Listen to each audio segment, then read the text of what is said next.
like this. When my mother yells at this, it's because she loves me. I was rooting for you. We were all rooting for you. How dare you? Learn something from this. When you go to bed at night, you lay there and you take responsibility for yourself. So after years of silence, Tyra Banks is finally addressing the decades-long accusations that she traumatized models on America's Next Top Model.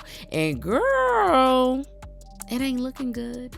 From talk of racism to toxic workplace environment, models have been speaking out about how Tyra mistreated them and ruined their chances of success in the modeling world for decades. And judging by how the internet has reacted to old clips, it is clear that Tyra wasn't a mentor to anyone. So Danielle, you went to the dentist, but you refused to have your gap closed. Do you really think you can have a CoverGirl contract with the gap in your mouth?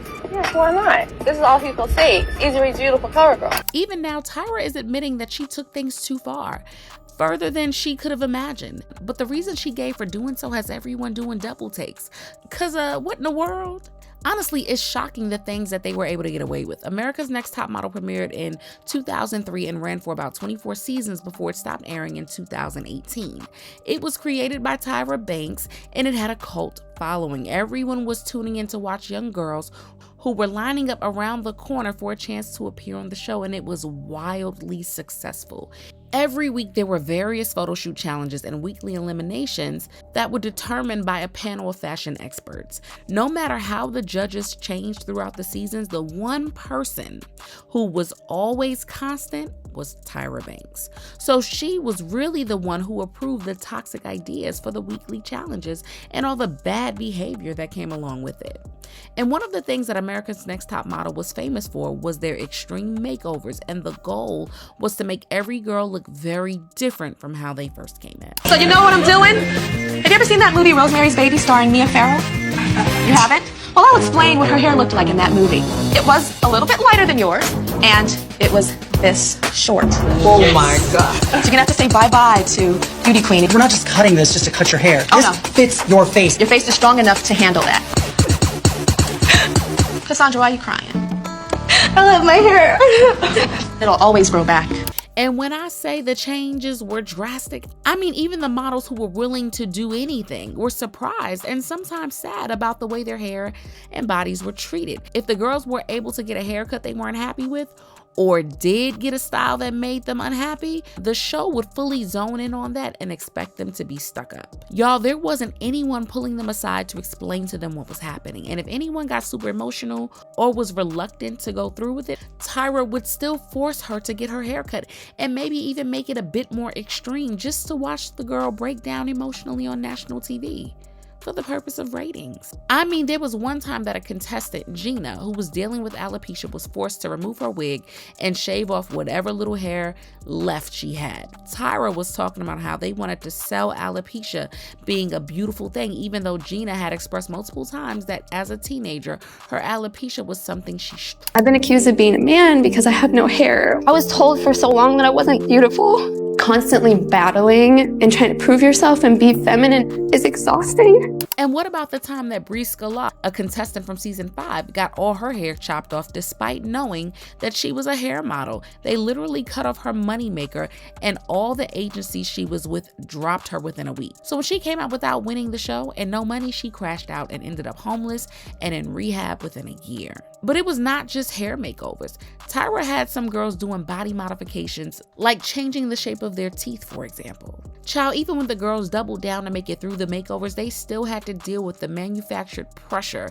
and competition from the show. America's Next Top Model was a modeling competition, but beyond that, it was a reality TV show, and they were masters at poking people's traumas just enough to make them break down and look crazy. As soon as they were selected, the models were interviewed relentlessly, and absolutely nothing was off limits to the producers of the show. One time, 2 contestants of season 10, Marvita and Fatima, had opened up in their interviews about being homeless and what a terrible experience that was. And guess what the first challenge they were given to do was? These girls were told that their first photo shoot would be a homeless theme and that they would have to channel all of the emotions they felt when they were homeless. The show framed it as a charitable thing because they were shining light on the homeless situation, but forcing them to relive a moment of their lives that they would rather forget could leave anyone feeling traumatized and misused. There was another super unhinged moment on Cycle 4 when model Kaylin heard that a close friend of hers had passed away, and she was so shaken by the sudden loss that she doubled over crying when she learned that the next shoot was going to take place in a cemetery.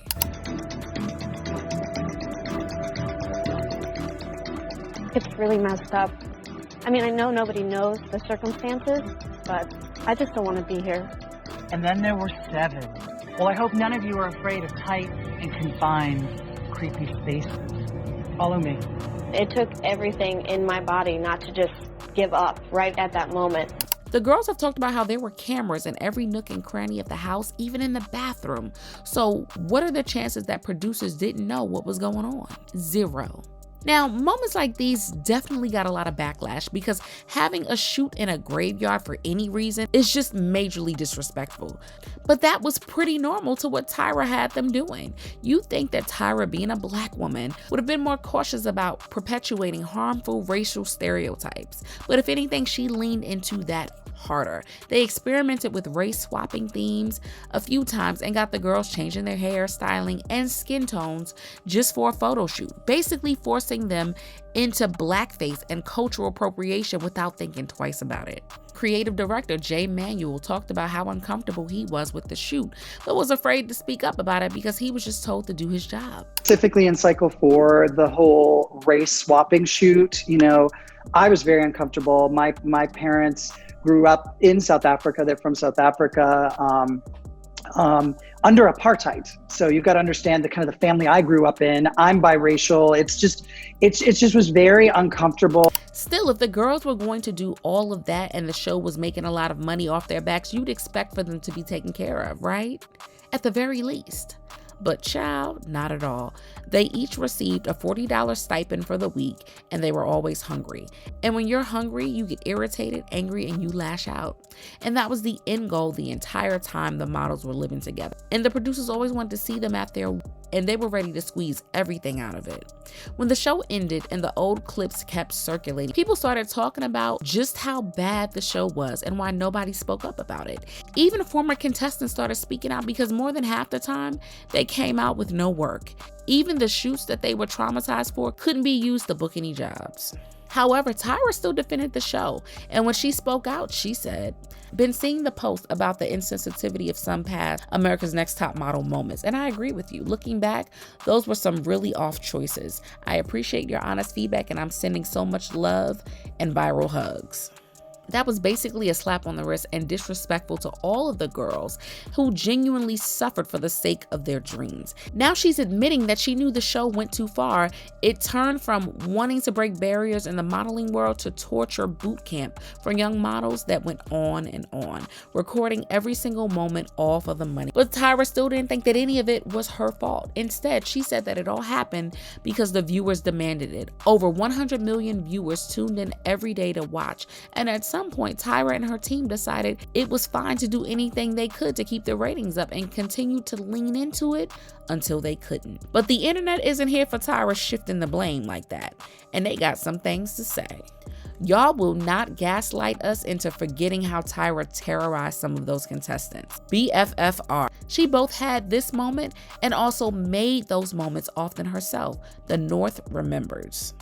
Okay, honestly, as someone who watched a lot of America's Next Top Model, I do feel complicit. I don't know if I could have stopped her because I never tried. I was too afraid of Miss J and Jay Manuel killing me with a crossbow. You guys kept on pushing. Tyra, I was 7 years old. Why are we shifting blame? But do you guys think the audience is to blame? Sound off in the comments and make sure you hit that like and subscribe. I'll see you in the next video. Bye, baddies.